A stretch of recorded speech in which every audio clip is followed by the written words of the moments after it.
Welcome Genetic Teacher channel. Today, we are talking about fire safety inside biological labs. As we showed, there are 4 classes of fires. Class A, leave ash in form of residual, when fire burn paper, wood, clothes, rubbers, plastics. Meanwhile Class B, come from flammable and gas substances, such as gas line and kitchens. Additionally Class C, come from electrical wiring and equipments, like motors and computers. And finally Class D, come from exotic metals, like magnesium, sodium and titanium.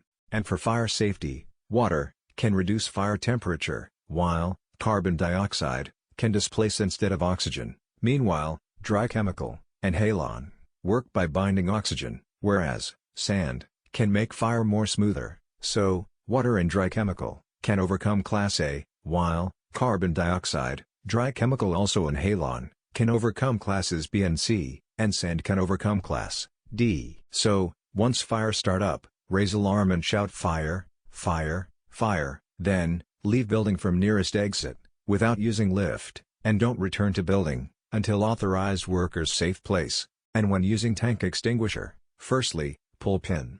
After that, squeeze the handle, to release pressure extinguisher, and sweep extinguisher side to side, from fire base to fire top, to allow extinguisher pass fire flame.